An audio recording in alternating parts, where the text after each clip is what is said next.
ترجمہ سماعت فرمائیں۔ معزز سامعین، منارۃ الحرمین میں ہم آپ کو خوش آمدید کہتے ہیں۔ آپ کا صمیم قلب سے استقبال ہے۔ ابھی سے چند ہی ثانیوں بعد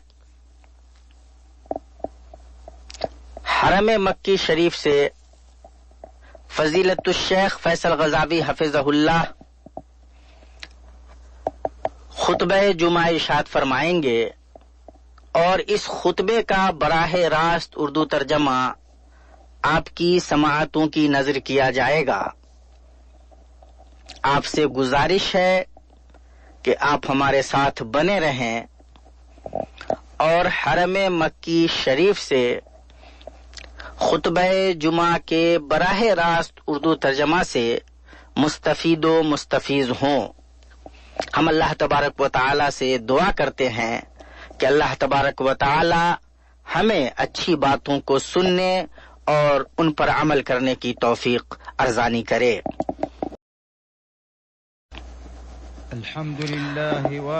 ہر قسم کی تعریف اللہ کے لیے ہے جو وسیع بخشش، خوب نوازشوں والا، فضل و احسان اور کرم والا ہے۔ اس نے زندگی کے دنوں میں بھلائیوں کے موسم اور نیکیوں سے توشہ لینے کے مواقع بنائے ہیں، اور میں گواہی دیتا ہوں کہ اللہ کے سوا کوئی معبود نہیں، وہ یکتا ہے، اس کا کوئی شریک نہیں، وہ بندوں کا رب اور تمام مخلوقات کا خالق ہے، اور میں گواہی دیتا ہوں کہ محمد اس کے بندہ اور رسول شریف ترین پاکیزہ خصائل سے متصف ہیں۔ درود و سلام اور برکتیں نازل ہوں آپ پر جب تک آسمان اور زمین رہیں۔ اما بعد، اے اللہ کے بندو، اللہ ملک علام کا تقوی اختیار کرو اور ماہ سیام میں تقوی کو ساتھی بنا لو۔ اسے صدا کے لیے تمہاری مضبوط صفت ہونی چاہیے۔ اللہ تبارک و تعالیٰ کا فرمان ہے، ایمان والو تم پر روزے رکھنا فرض کیا گیا جس طرح تم سے پہلے لوگوں پر فرض کیے گئے تھے، تاکہ تم تقوی اختیار کرو۔ مسلمانوں، اللہ پاک اپنی مخلوقات پر احسان جتاتے ہوئے ارشاد فرماتا ہے، تمہارے پاس جتنی بھی نعمتیں ہیں سب اللہ کی دی ہوئی ہیں۔ معلوم ہوا کہ ساری نعمتیں اللہ کی طرف سے ہیں، اس کے سوا کسی کی طرف سے نہیں۔ اس لیے ہمیں اللہ کی طرف راغب ہونا چاہیے اور یہ سوال کرنا چاہیے کہ وہ ہمیں نعمتوں سے نوازے اور ان کے شکر کی توفیق دے۔ اور یہ باتیں رہیں، اور بندے پر اللہ کی نعمت، اس کا فضل اور احسان یہ ہے کہ وہ بندے کو صحت اور عافیت کے ساتھ زندہ باقی رکھے، یہاں تک کہ وہ بھلائیوں کے موسم کو پا سکے اور قربتوں سے توشہ لے سکے اور طاعت کے میدانوں میں سبقت لے جانے کی کوشش کر سکے۔ اور انہوں نے اسلام قبول کر لیا، ایک شہید ہو گیا اور دوسرا اس کے بعد 1 سال تک زندہ رہا، اور جب خام میں دیکھا گیا کہ جو اپنے بستر پر مرا وہ شہید سے پہلے جنت میں داخل ہوا تو صحابہ کرام کو تعجب ہوا۔ آپ صلی اللہ علیہ وسلم نے فرمایا، تم کس چیز پر تعجب کر رہے ہو؟ صحابہ کرام نے کہا، اے اللہ کے رسول، یہ دونوں میں زیادہ محنت کرنے والا تھا، پھر اللہ کے راستے میں شہید بھی ہوا، اور یہ دوسرا اس سے پہلے جنت میں داخل ہو گیا۔ آپ صلی اللہ علیہ وسلم نے ارشاد فرمایا، کیا یہ اس کے بعد 1 سال تک زندہ نہیں رہا؟ صحابہ کرام نے کہا، کیوں نہیں؟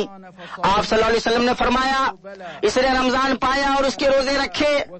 صحابہ نے کہا، کیوں نہیں؟ آپ صلی اللہ علیہ وسلم نے فرمایا، اور 1 سال میں اتنی نمازیں پڑھی اور سجدے کیے۔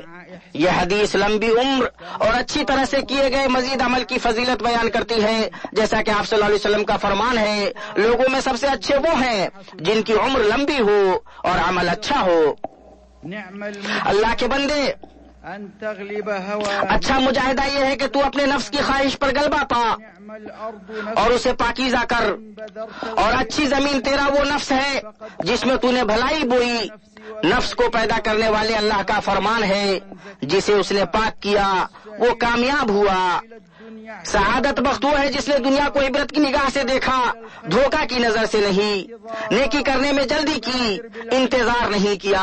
اس لیے عمل میں جلدی کر، آج اپنے نفس کو خرید لے کہ اخروی فوائد کا بازار لگا ہوا ہے، قیمت موجود ہے اور سامان وافر ہیں، اور اس بازار اور سامان پر ایک دن آنے والا ہے جب تم نہ کم تک پہنچ سکو گے اور نہ زیادہ تک۔ اللہ تبارک و تعالیٰ کا فرمان ہے یہی ہار جیت کا دن ہے، اور اللہ تبارک و تعالیٰ کا فرمان ہے اس روز ظالم اپنے ہاتھ چبائے گا۔ بعض لوگ ایسے ہیں کہ انہیں فائدہ مند تجارت کے قیمتی مواقع حاصل ہوتے ہیں، لیکن وہ انہیں غنیمت نہیں جانتے۔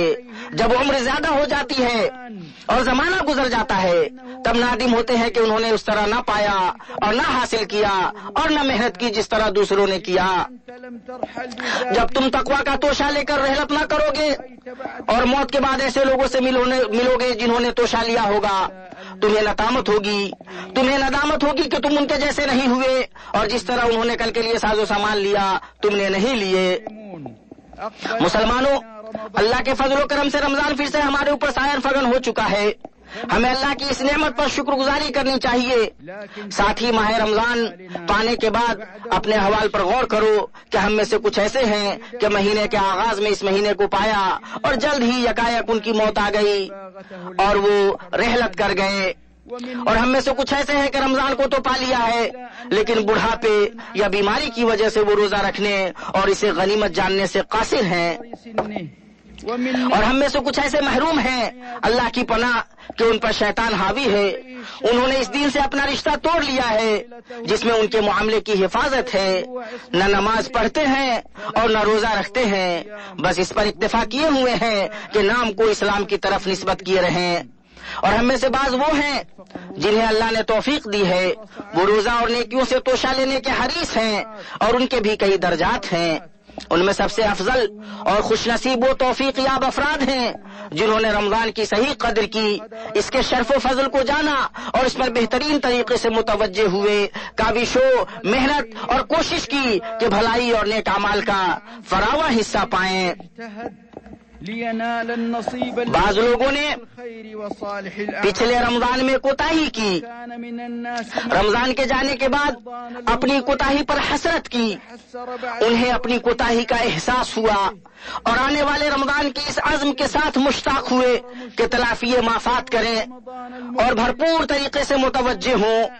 یہ دیکھیے کہ وہ ابھی ہیں، اللہ نے انہیں ان کی مراد تک پہنچا دیا ہے، تو وہ اب کیا کرنے والے ہیں، اور کیا ان سے جو غفلت، زیاں اور معصیت سرزد ہوئی تھی اس کی تلافی کریں گے؟ مسلمانوں، نفس گمراہی، دوری، غفلت اور سستی سے دوچار ہو جاتا ہے، پھر یہ مہینہ آتا ہے کہ نفس کو صیقل کرے اور اسے پھر سے راستے پر لوٹا دے اور وہ اللہ کے حکم پر استوار ہو جائے، اسے نیک نامی اور بیداری مل جائے۔ اسی طرح بندے کو ایسی فکر اور دل کی زندگی نصیب ہوتی ہے جو اسے اپنے آقا اللہ کی اطاعت پر اور ہر اس چیز سے رکنے پر ابھارتی ہے جو اسے عیب لگائے اور اس کے شایع نشان نہ ہو، اور وہ اپنے دل میں بھلائی کی وہ رغبت پاتا ہے جو اس مہینے کے سوا کسی دوسرے مہینے میں نہیں پاتا۔ ہم جس مہینے میں ہیں اس کا ہمیں احساس ہونا چاہیے، خالص توبہ کرنی چاہیے اور بھلائیوں اور نوازشوں کے موسم میں طاعتوں اور باقی رہنے والی نیکیوں کو زیادہ سے زیادہ حاصل کرنا چاہیے۔ ہم فائدہ اٹھانے میں جلدی کریں، نفسوں کو ایمان سے معمور کریں تاکہ ہم تقویٰ اور اللہ رحمان کی رضا پا سکیں۔ اللہ کے بندو، ان ایام کو غنیمت جاننے پر جو چیزیں ابھارتی ہیں ان میں آپ صلی اللہ علیہ وسلم کا یہ فرمان ہے، جب رمضان کی پہلی شب ہوتی ہے شیطان اور سرکش جن قید کر دیے جاتے ہیں، جہنم کے دروازے بند کر دیے جاتے ہیں، ان میں سے ایک بھی دروازہ کھولا نہیں جاتا، جنت کے دروازے کھول دیے جاتے ہیں، ان میں سے ایک بھی دروازہ بند نہیں کیا جاتا، اور ہر رات پکارنے والا پکار لگاتا ہے، اے خیر کے جویا آگے بڑھ، اے شر کے جویا رک جا، اور اللہ جہنم سے لوگوں کو آزاد کرتا ہے، اور یہ ہر رات ہوتا ہے۔ اور آپ صلی اللہ علیہ وسلم کا یہ فرمان ہے، جس نے شب قدر میں ایمان کی حالت اور ثواب کی نیت سے قیام کیا اس کے پچھلے گناہ بخشے گئے، اور جس نے ایمان کی حالت اور ثواب کی نیت سے رمضان کے روزے رکھے اس کے پچھلے گناہ بخشے گئے، جس نے ایمان کی حالت اور ثواب کی نیت سے رمضان میں قیام کیا اس کے پچھلے گناہ بخشے گئے۔ اور آپ صلی اللہ علیہ وسلم کا یہ فرمان ہے، میرے پاس جبریل آئے اور کہا، اس آدمی کی ناک خاک آلود ہو جس نے رمضان کو پایا اور اس کو بخشا نہ گیا، کہو آمین۔ تو میں نے کہا آمین۔ اور آپ صلی اللہ علیہ وسلم کا ماہ رمضان میں طریقہ یہ تھا کہ آپ متنوع عبادتیں بکثرت کرتے تھے، اور اس میں کوئی تعجب کی بات نہیں کہ صحابہ کرام رضوان اللہ علیہم اجمعین اور سلف صالحین اس معاملے میں آپ صلی اللہ علیہ وسلم کی پیروی کریں اور ہر قسم کی عبادتوں میں انہیں وافر ترین حصہ ملا ہو۔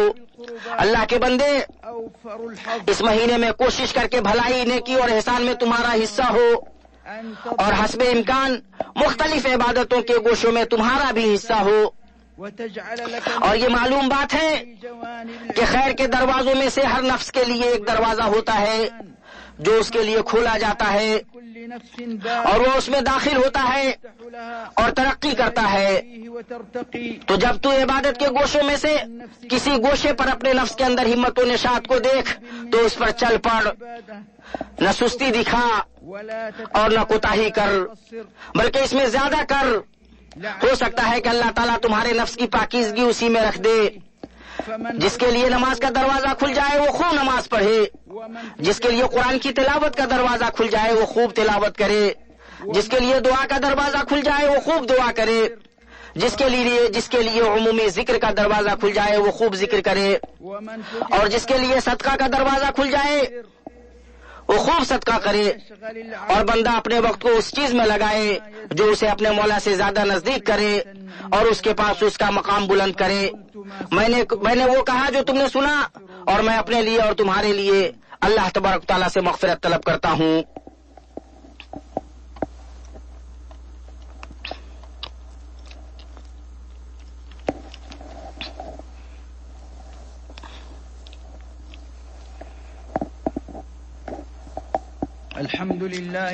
ہر قسم کی تعریف اللہ کے لیے ہے، اس نے روزوں کو ڈھال اور جنت تک پہنچانے والا ذریعہ بنایا، اور میں گواہی دیتا ہوں کہ اللہ کے سوا کوئی معبود برحق نہیں، وہ صاحب جلال و اکرام ہے، اور میں گواہی دیتا ہوں کہ محمد اس کے بندہ اور رسول ہیں۔ آپ اپنے رب کے لیے نماز پڑھنے والوں، روزہ رکھنے والوں اور قیام کرنے والوں میں سب سے افضل ہیں۔ آپ پر سب سے افضل اور پاکیزہ ترین درود و سلام نازل ہو۔ اما بعد، اے اللہ کے بندو، اپنے رب اور مولا کا تقوی اختیار کرو، اس کی اطاعت کرو، اس کی نوازشوں پر اس کی شکر گزاری کرو، اور جہنم سے آزادی اور مغفرت کے مہینے میں غفلت، نافرمانی اور فائدوں کے خسارے سے بچو کہ ایسے شخص کی ندامت کیا ہی سخت ہوتی ہے اور محرومی کیا ہی بڑی ہوتی ہے۔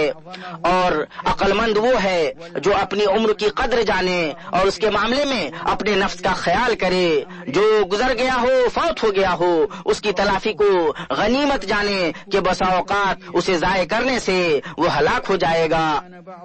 جب اسلاف میں سے بعض علماء رمضان میں علمی درس چھوڑ دیا کرتے تھے کہ وہ قرآن پڑھیں اور اس کی بکثرت تلاوت کریں، تو کیا ہمارے لیے مناسب نہیں کہ ہم اپنے وقت کی حفاظت کریں اور اس سے بچیں کہ ہمیں پھیرنے والی اور غفلت میں ڈالنے والی چیزیں، سوشل میڈیا، اجتماع گاہیں، انٹرنیٹ اور سیٹلائٹ نیٹ ورک کے پروگرامز اور ان جیسی چیزیں مشغول کریں۔ اور رمضان اللہ میری اور آپ کی رہنمائی کرے، یاد دہانی، عبرت اور واعظ کا عظیم موقع ہے۔ اس کے اندر نفوس خیر پر آمادہ اور اس کے مشتاق ہوتے ہیں۔ اس لیے اے بامراد آدمی، خوب محنت و کاوش کر اور دوسروں کو بھی ابھار، اور خود یاد رکھ اور دوسروں کو یاد دلا، اور ہم میں سے ہر کوئی اپنی طرف سے اپنے رب کو خیر دکھائے، اور ہم ڈرے کہ اس فضیلت والے مہینے کی قدسیت کی پامالی ہو اور برائیوں اور گناہوں کے ارتکاب سے اس کے روز و شب کی شفافیت میلی ہو۔ اس ماہ میں ہمیں برائیوں اور عیوب سے اپنے کانوں، نگاہوں اور زبانوں کی حفاظت کرنی ہے۔ ایمانی بھائیوں، روزہ ان عبادتوں میں سے ہے جن کا مقصد نفسوں کا تزکیہ اور ان کی تربیت ہے، اور اس میں ہر ایک فرد کی حال کی درستی ہے۔ روزہ مسلمانوں کی تربیت کرتا ہے کہ وہ اپنے رویے کو مہذب کرے، نفس پر کنٹرول رکھیں اور اسے ایمان، تقوی، اخلاق اور فضائل جیسے سخاوت اور خرچ سے آراستہ کریں۔ صدق، امانت، بس ایک اللہ کے ڈر، بقیہ تمام اطاعتوں کی انجام دہی اور اس کے ساتھ قرآن اور اس کے تدبر پر اس کی تربیت کریں۔